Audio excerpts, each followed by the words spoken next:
what you need to answer are two questions. Who do you want to serve and how do you want to serve them? For me, for Childfree Wealth, I know who I want to serve are Childfree folks. There are people who say, well, that limits who you have to serve. You're right. It limits me at about 25% of the U.S. I'm good with that. How do you want to serve them? Well, there's a lot of things in the structure of our business was made by our principles. And for me personally, I really have two principles that I follow for everything.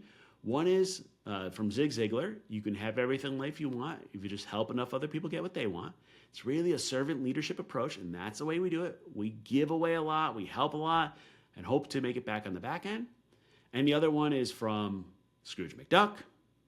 Work smarter, not harder. Trying to find ways to make it work better without busting my butt. There's ways to do it. That's principles. Well, who do you want to serve and how do you want to serve them? Until you have that answer, don't start the business. Welcome to the Childfree Wealth Podcast, hosted by Bree and Dr. J, Certified Financial Planner. Here we discuss life and finances as it relates to being child-free. This podcast is for educational and entertainment purposes only. Please consult your advisor before implementing any ideas heard on this podcast. Hey, Childfree Wealth listeners. We are back in the book club of the Childfree Guide to Life and Money, running through each chapter. I skipped a couple. Gotta have some fun stuff in the book. You want them all? Buy the book! It'll be out in audiobook too if you want to listen to it. Kindle, paper copy, I don't care. Buy the Childfree Guide to Life and Money, preferably at your local bookstore, or ask your library to carry it. Chapter 19, we're talking about running a small business and side gigs. A lot of our clients, a lot of child-free folks have some type of small business. Now, just for clarity, if you're getting money on a 1099, you have your own small business. That means if you drive for Uber, you got a small business. It might be called a side gig, but you actually are running a small business. The first thing I want you to think about is, are you running that business for a profit or not? And there's a great book, Mike, I cannot pronounce his last name, Mikalowicz, something like that, called Profit First.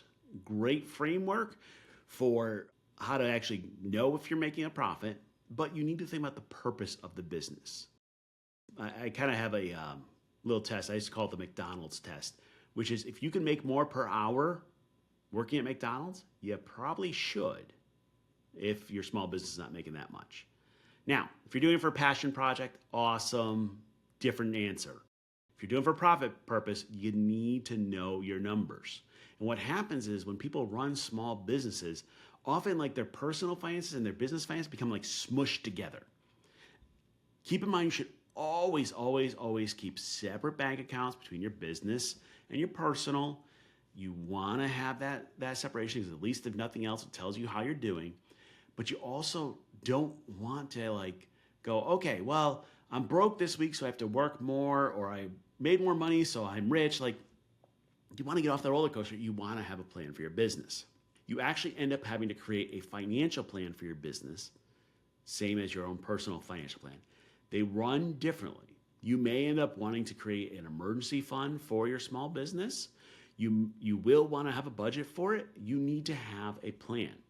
You'll also need to know, what do you need to do for like paperwork? You know, they have to make an LLC. Do I need to check with the state? Our company, we have employees all across the country. And man, the variances state by state are just amazing. Our CEO, Steph, keeps coming back to me, well, this state wants this paperwork, and this one wants this, and this one, like, it's just ridiculous. Luckily, you should just be in one state. Shouldn't be as bad, but you need to know what your state requires. Like when I was in Connecticut, I actually had to get a home business permit to run the business. I was running a maple syrup farm for a while, and I had to get a farm permit to do maple syrup. Like, just like I had to get a permit for freaking everything. Then I was in Mississippi, you got to get a permit for nothing. It's really, really weird.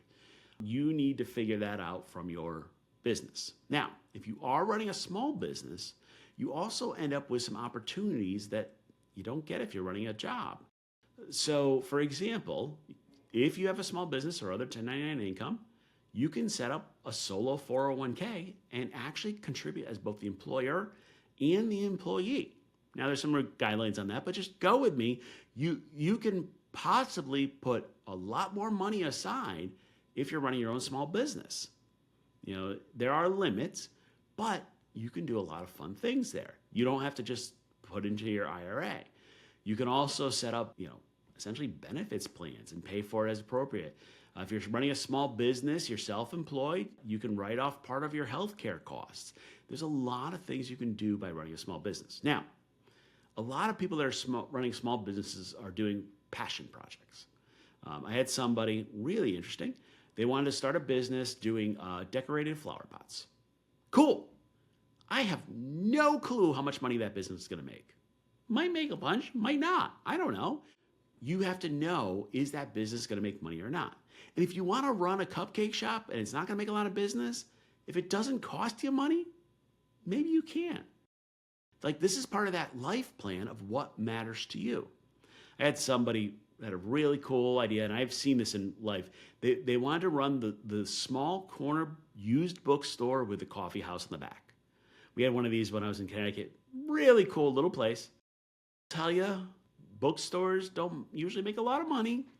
Coffee can, but you've got to compete with, Starbucks and Dunkin'. Awesome lifestyle business. If that's where your passion is, cool, but you need to have a financial plan for it. You don't need to have a giant business plan. There's actually a concept called MVP, minimum viable product, lean startups. There's ways to do it. You need to work through it. And ultimately, what you need to answer are two questions. Who do you want to serve, and how do you want to serve them? For me, for Childfree Wealth, I know who I want to serve are Childfree folks. There are people who say, well, that limits who you have to serve. You're right. It limits me at about 25% of the U.S. I'm good with that. I can't serve all 25% of the U.S., so we're good. How do you want to serve them? Well, there's a lot of things in the structure of our business was made by our principles. And for me personally, I really have two principles that I follow for everything. One is from Zig Ziglar. You can have everything in life you want if you just help enough other people get what they want. It's really a servant leadership approach, and that's the way we do it. We give away a lot, we help a lot, and hope to make it back on the back end. And the other one is from Scrooge McDuck. Work smarter, not harder. Trying to find ways to make it work better without busting my butt. There's ways to do it. That's principles. Well, we've actually made that in a set of principles. We'll link to them. We can actually show you our principles for our company. But who do you want to serve, and how do you want to serve them? Until you have that answer, don't start the business. Figure that out. And by the way, saying I want to serve everybody, no, doesn't work. You gotta pick a small group to serve. You gotta pick somebody you can reach. You gotta have a product that you enjoy. Now, one caution. A lot of people are like, well, I'm a woodworker and I want to turn that into my business.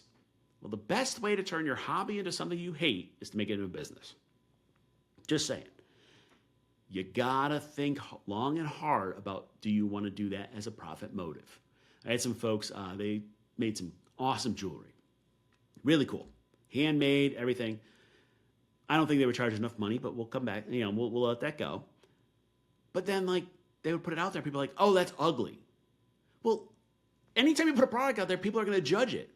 Go ahead and look at our social media, and you'll see people, hating on us for serving child-free folks, and, bless your heart, I'm praying for you, blah, blah, blah. You're going to get that. Well, if this is your love, you're putting all your time and effort into this jewelry business, for example, and now people are hating on it, you got to be ready for that. From a business standpoint, cool, hate on it. I got lots of people hating on me for taking care of child-free folks, but I know it's the right thing to do.